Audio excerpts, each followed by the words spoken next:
Hello students, तो आज की इस वीडियो में हम डिस्कस करने वाले हैं बी फार्मेसी 8 सेमेस्टर के सब्जेक्ट एक्सपेरिमेंटल फार्माकोलॉजी के यूनिट 1 का नेक्स्ट टॉपिक जो है popular transgenic and mutant animals और ब्लड कलेक्शन एंड यूथनेशिया। तो उससे पहले मेरे वीडियो को लाइक कर दीजिए और अगर मेरे चैनल पर न्यू हैं तो सब्सक्राइब कर लीजिए, जिससे आपको और भी यूनिट का एक्सप्लेनेशन मिल सकता है। तो अब हम स्टार्ट करते हैं स्टूडेंट्स। तो popular transgenic and mutant animals क्या होते हैं स्टूडेंट्स? तो ट्रांसजेनिक एनिमल्स का मतलब होता है स्टूडेंट, ट्रांसजेनिक के नाम से ही आपको समझ में आ रहा है उनके जेनेटिक में कुछ ट्रांस करना मीन्स कुछ चेंजेस लाना। मीन्स हमको अगर एक्सपेरिमेंटल एनिमल्स में कुछ चेंजेस चाहिए, कुछ अच्छे चेंजेस चाहिए, तो उसके लिए हम क्या करेंगे, उनके जीन्स में हम क्या कर देंगे, चेंजेस कर देंगे, उनके जीन्स को हम मॉडिफाइड कर देंगे। तो जिससे क्या हो जाएगा, जो हमारा एनिमल होगा उसका जो जीनोम होगा या जो उनके जो जेनेटिक ट्रेट्स होंगे उसमें क्या होंगे, कुछ इम्प्रूवमेंट आएंगे। तो उसके लिए ही क्या बोला गया, ट्रांसजेनिक एनिमल। तो ट्रांसजेनिक एनिमल आपको समझ में आ गया स्टूडेंट कि उनके जीनोम में कुछ मॉडिफाइड करना, और वो मॉडिफाइड कैसे करना, मतलब बाहर से फॉरेन तरीके से बाहर से क्या करना, उनके जीन्स में बाहर से कुछ मॉडिफाइड जीन को इंसर्ट करना स्टूडेंट्स।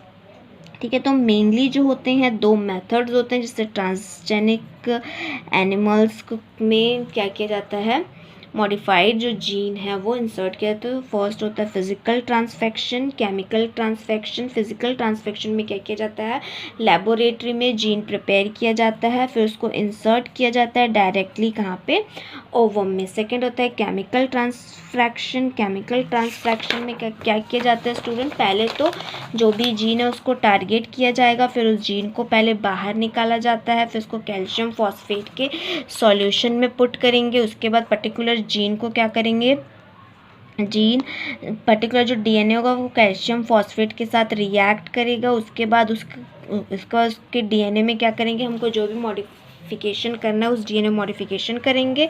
देन वापस से उस जो डीएनए है, जो भी डीएनए का पार्टिकल उसको वापस से क्या कर देंगे, एनिमल में इंसर्ट करा देंगे। अब इसका एप्लीकेशन क्या होते हैं स्टूडेंट, ट्रांसजेनिक एनिमल्स के स्टडी ऑफ डिजीज़ के। अब हमको किसी पर्टिकुलर डिजीज़ पे ही वर्क करना है और हम चाहते हैं कि उसके लिए जो भी एनिमल यूज़ हो उसमें कुछ अलग से जीन्स हो, तो उसके लिए हम क्या कर सकते हैं, ये ट्रांसजेनिक एनिमल्स का यूज़ करेंगे। बायोलॉजिकल प्रोसीजर्स के लिए वैक्सीन सेफ्टी के लिए हम क्या कर सकते हैं, ट्रांसजेनिक एनिमल्स का यूज़ करते हैं।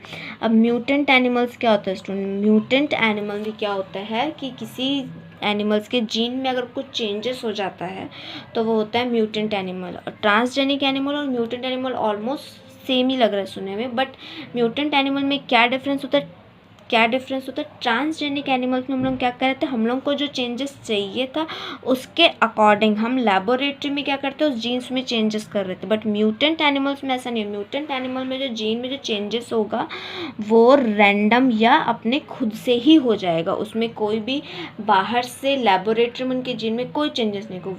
उनके जीन में जो भी चेंजेस होगा वो कैसे होगा स्टूडेंट, वो खुद से अपने आप ही हो जाएगा। तो अगर एग्ज़ाम में ये वैसे तो उतना ज़्यादा पूछा नहीं जाता, लेकिन अगर पूछेगा तो इतना थोड़ा सा लिखना ही इसके लिए सफिशेंट है। नेक्स्ट अब हम देखते हैं students techniques for collection of blood. अब कलेक्शन ऑफ ब्लड हम क्यों पढ़ रहे हैं स्टूडेंट, कलेक्शन ऑफ ब्लड मतलब मान लो अब हम लोग क्या कर लिए हैं, एनिमल्स पे कोई एक्सपेरिमेंट हम लोग परफॉर्म कर लिए हैं, किसी मॉलिक्यूल का हम लोग इफ़ेक्ट देख रहे हैं, किसी मॉलिक्यूल का इफ़ेक्ट देख रहे हैं या किसी डिज़ीज़ का इफ़ेक्ट देख रहे हैं, तो अब उन पर परफॉर्म कर रहे हैं। अब हमको क्या करना है, हमारे मॉलिक्यूल की टेस्टिंग करानी है कि हम जो मॉलिक्यूल एनिमल में इंसर्ट कराए हैं उसका जो रिज़ल्ट है वो आ रहा है कि नहीं। तो उसके लिए अब हम क्या करेंगे, कुछ टेस्टिंग करेंगे। तो वो टेस्टिंग किससे करेंगे, हम ब्लड सैंपल से करेंगे। ब्लड सैंपल लेंगे, फॉर एग्जाम्पल हम डायबिटीज़ का कोई हम न्यू मॉलिक्यूल फाइंड किए हैं, उसको हम क्या किए हैं, एनिमल पर रिसर्च कर रहे हैं। अब हमको ये देखना है कि हमारे मॉलिक्यूल का इफ़ेक्ट है कि नहीं है। उसके लिए हम क्या करेंगे, उनमें से ब्लड को हम लोग कलेक्ट करेंगे एंड देन उसको फिर लेबोरेटरी में चेक करेंगे कि ब्लड में ग्लूकोज का लेवल है कि नहीं है, जिससे हमको फाइंड हो जाएगा कि हमारा जो भी मॉलिक्यूल है उसका रिज़ल्ट बहुत ही अच्छा है। ठीक है स्टूडेंट, तो हम पहले तो इसका देखते हैं जनरल प्रिंसिपल क्या होता है। इसका जो जनरल प्रिंसिपल होता है ब्लड कलेक्शन का, वो भी किसके थ्रू अप्रूव्ड होगा, इंस्टीट्यूशनल एनिमल एथिक्स कमेटी के थ्रू। इन जनरल इसमें क्या करते हैं, ब्लड सैंपल को विड्रॉ करते हैं। मेनली कहाँ से किया जाता है, वेनस से, आर्टरी से या हार्ट चैम्बर से।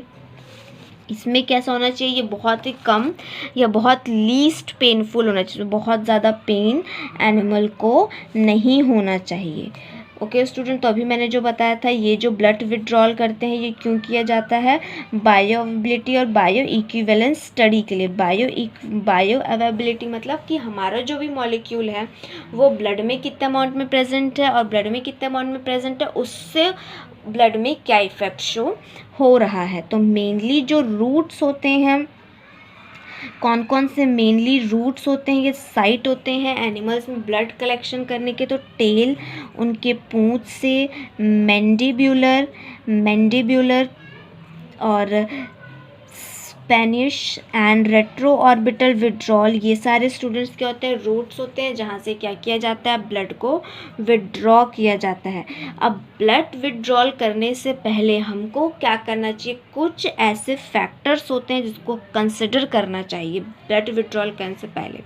अब ये फैक्टर्स क्यों होते हैं, अब फैक्टर्स इसीलिए देखा जाता है कि अगर हम फैक्टर्स ध्यान देंगे, अगर फैक्टर्स प्रॉपर एक्यूरेट होंगे, जो फैक्टर्स IAEC में मतलब लिखे हुए मेंशन, अगर वही फैक्टर्स के अकॉर्डिंग अगर हम लोग क्या करेंगे, फैक्टर्स से मिला के अगर हम लोग एनिमल्स में ब्लड विड्रॉल करेंगे तो उससे रिजल्ट हमको बहुत अच्छे मिलेंगे। तो फैक्टर्स क्या क्या होते हैं, हमको देखना है कि कौन से species, the species to be bleed, कौन से स्पीशीज़ से हम लोग ले रहे हैं।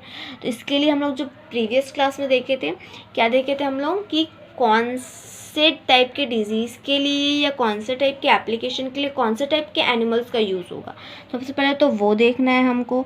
अब the size of the animal to be bleed, अब जो भी एनिमल्स का हम लोग क्या करें, ब्लड विड्रॉ कर रहे हैं, उसका साइज़ देखना है, और कौन से the type of the sample, कौन सा सैंपल रिक्वायर्ड है। Okay student, quality, the quality of sample required, कितना क्वालिटी चाहिए, the quantity of blood required, कितना ब्लड चाहिए। अब कितने फ्रीक्वेंसी में हमको क्या करना है, ब्लड को विड्रॉ करना है। मान लीजिए कि अभी हम क्या किए हैं, अभी हम अपने मॉलिक्यूल को इंसर्ट किए हैं, तो अभी हम ब्लड विड्रॉ करेंगे। ब्लड विड्रॉ में अभी हम क्या देखेंगे, उसका हमारे मॉलिक्यूल कितना अमाउंट में प्रेजेंट है। फिर कुछ टाइम बाद देखेंगे, कुछ टाइम बाद हम क्या देखेंगे, कुछ टाइम बाद अगेन हम लोग ब्लड विड्रॉ करेंगे। फिर उसके बाद हम क्या देखेंगे, हमारे मॉलिक्यूल का क्वांटिटी एंड रिजल्ट। फिर और कुछ टाइम के बाद हम क्या देखेंगे कि कितना क्वांटिटी हमारे मॉलिक्यूल का ब्लड में प्रेजेंट है, उससे कितना ज़्यादा इफेक्ट शो हो रहा है। इसलिए टाइम टू टाइम कितने फ्रीक्वेंसी में करना है। और उसके लिए सबसे मेन क्या होना चाहिए कि ब्लड विड्रॉ करने से पहले जो भी ब्लड विड्रॉ कर रहा है उसको ट्रेनिंग प्रोवाइड करानी चाहिए स्टूडेंट्स। तो उसके लिए सबसे मेन क्या होता है कि ब्लड वॉल्यूम, नेक्स्ट पॉइंट होता है ब्लड वॉल्यूम ऑफ एनिमल की। अगर हमको ब्लड विड्रॉ करना है तो उसके लिए सबसे पहले हमको क्या देखना पड़ेगा कि ब्लड वॉल्यूम देखना पड़ेगा। तो अप्रॉक्सीमेटली माउस में 80 ml पर kg एंड 70 ml पर kg क्या होता है, ब्लड होता है present, maximum blood collection limit. अब हम ये कुछ पॉइंट्स तो डिस्कस कर लिए। अब IAEC में मैक्सिमम ब्लड कलेक्शन लिमिट भी क्या है, मेंशन है कि हमको कितने वेट के एनिमल्स में कितने ग्राम ऑफ ब्लड ही हम लोग क्या कर सकते हैं, विथड्रॉ कर सकते हैं। तो उसके लिए सबसे मेन यही है कि हमको कभी भी एनिमल के बॉडी वेट के 1% कि मतलब फॉर एग्ज़ाम्पल अब मान लीजिए कि एनिमल का बॉडी वेट है 50 ग्राम का माउस है, तो उसमें से उसके बॉडी वेट का 1% ब्लड ही हम लोग 24 आवर्स में एक बार क्या कर सकते हैं, विड्रॉ कर सकते हैं। ओके सो तो मान लो जैसे कि 25 ग्राम माउस का अगर वेट है तो हम लोग सिर्फ 0.25 ml ब्लड ही 24 आवर्स में एक बार हम लोग विड्रॉ कर सकते हैं। अगर ज़्यादा कर लेंगे तो उससे उसको क्या हो जाएगी, बहुत सारी डिफिशियंसी हो जाएगी। नेक्स्ट क्या पॉइंट होता है कि no more than 1.5% of the animal's body weight in 2 weeks. अगर एनिमल का body weight animal body weight का 1.5% से ज़्यादा ब्लड हम लोग वीक में 2 बार से ज़्यादा विड्रॉ नहीं कर सकते। फॉर एग्ज़ाम्पल 200 ग्राम का अगर रैट है तो 3 ml ब्लड ही हम लोग 14 डेज़ के अंदर में क्या कर सकते हैं, विड्रॉ कर सकते हैं 2 बार। ओके, अब जैसे कि 1% अगर ब्लड ले रहे हैं तो डेली मतलब एक बार ले सकते हैं, लेकिन अगर हम क्या कर रहे हैं, बॉडी वेट का 1.5% ले रहे हैं तो 14 डेज़ में सिर्फ 2 बार ही क्या करना है, उतना ब्लड हमको विड्रॉ करना है। तो ये जो 2 मेन पॉइंट होते हैं ब्लड विड्रॉल के लिए, जो लिमिट्स बनाए हैं, ये 2 मेन ही यूज़ किए जाते हैं। अब हम देखते हैं कि कौन कौन से स्पीशीज़ में कौन कौन से साइट होते हैं ब्लड विड्रॉल के। तो माउस के लिए उनके टेल से, आर्टरी से, रेट्रो ऑर्बिटल से क्या किया जा सकता है, ब्लड को विड्रॉ किया जा सकता है। रैट से भी सेम है, वेन से, आर्टरी से, रेट्रो ऑर्बिटल। रैबिट में मार्जिनल ईयर वेन, मतलब उनके ईयर्स पे वेन होते हैं, वहाँ से ब्लड विड्रॉ कर सकते हैं। आर्ट्रिकुलर आर्टरीज से लार्ज अमाउंट में ब्लड लिया जा सकता है। गिनी पिग उनके ईयर वेन से और एंटीरियर वेना कावा से भी क्या किया जा सकता है, ब्लड को विड्रॉ किया जा सकता है। कैट में cephalic vein, femoral vein and recurrent metatarsal vein, ये सबसे क्या किया जा सकता है, ब्लड को विड्रॉ कर सकते हैं। डॉग में भी सेम एज कैट के जैसे डॉग के भी कुछ साइड से ही ब्लड को विड्रॉ किया जा सकता है। बट मेनली हम लोग इन इंस्टीट्यूशनल लेवल हम लोग माउस, रैट, यही सब पे हम लोग एक्सपेरिमेंट परफॉर्म करते हैं, उन्हीं से हम क्या कर सकते हैं, ब्लड को विड्रॉ कर सकते हैं। तो उनके लिए मेनली कुछ बेसिक साइट है जहाँ से क्या किया जा सकता है, ब्लड को विड्रॉ करते हैं, जिससे उनको कम पेन होता है। तो फर्स्ट होता है रेट्रो ऑर्बिटल। रेट्रो ऑर्बिटल का मतलब होता है स्टूडेंट्स कि एनिमल्स के आई से क्या करना, ब्लड को कलेक्ट करना। इसमें बहुत ज़्यादा कॉम्प्लिकेशंस तो आते ही हैं, बट ये मेथड बहुत ज़्यादा यूज़ किया जाता है। इसमें क्या, सबसे पहले अगर हमको क्या करना है स्टूडेंट, सबसे पहले ये ध्यान रखना कि अगर हमको ब्लड कलेक्ट करना है तो उसके लिए एनिमल को क्या करना पड़ेगा, एनेस्थीसिया देना पड़ेगा, जिससे उसको पेन का फील मत हो। तो सबसे पहले आप प्रोसीजर देखते हैं कैसे करते हैं। तो प्रोसीजर के लिए सबसे पहले एनिमल्स को एनेस्थीसिया देंगे। एनेस्थीसिया में ईथर या क्लोरोफॉर्म का यूज़ होता है।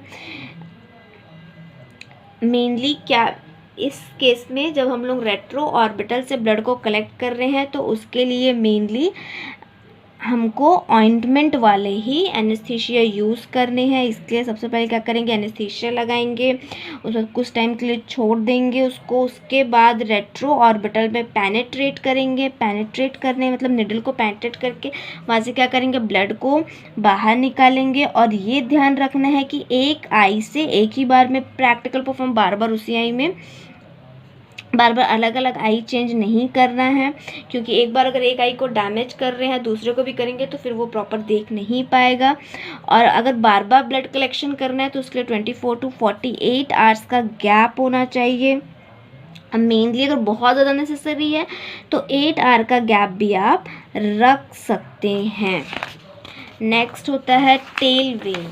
टेल वेन मीन्स स्टूडेंट्स उनके टेल से क्या करना, ब्लड को विड्रॉ करना। तो इससे हम लोग स्मॉल अमाउंट ऑफ ब्लड को विड्रॉ कर सकते हैं। इसके लिए भी हमको सबसे पहले क्या करना पड़ेगा, उनके टेल पे एनेस्थीसिया अप्लाई करना पड़ेगा, जो यूजुअली ऑइंटमेंट के फॉर्म में हो। उनको एनेस्थीसिया अप्लाई करेंगे, उसके बाद उनकी वेन को फाइंड करेंगे, उसमें निडल इंसर्ट करेंगे एंड देन वहाँ से ब्लड विड्रॉ करेंगे। नेक्स्ट है मैंडिबुलर। मैंडिबुलर साइट क्या होता है स्टूडेंट, यहाँ पे आप देख सकते हैं, ये है आपका रेट्रो ऑर्बिटल ब्लड विड्रॉल, जहाँ से रेट्रो के साइड से ब्लड को विड्रॉ कर रहे हैं। नेक्स्ट है टेल ब्लड विड्रॉल, टेल से। उसके बाद नेक्स्ट देख रहे हैं आप स्टूडेंट्स मैंडिबुलर। मैंडिबुलर मीन्स ये आई एंड माउथ से वेन अटैच है वहाँ से। And then venous blood withdrawal means उनके थाई वाले ये वेन से यहाँ से क्या करना, ब्लड को विड्रॉ करते हैं स्टूडेंट। तो इन सब के भी क्या ध्यान में रखना, सबसे पहले उनको क्या करना है, उनको एनेस्थीसिया ऑइंटमेंट के फॉर्म में एनेस्थीसिया अप्लाई करना है, फिर उस एनेस्थीसिया को प्रॉपर वर्क करने के लिए छोड़ना है। उसके बाद निडल को ईजिली इंसर्ट करना है एंड ब्लड को विड्रॉ करना है। और ये ध्यान रखना है कि मिनिमम 8 आवर का गैप होना चाहिए, 8 to 4 आवर्स का। और ये ध्यान रखना है कि जब उनसे ब्लड विड्रॉ करना है उनके बाद उनको प्रॉपर पैम्पर्ड करना है एंड उनको फिर प्रॉपर केयर देना है जिससे उनको ज़्यादा पेन फील ना हो। तो ये कुछ साइड थे स्टूडेंट ब्लड विड्रॉल के।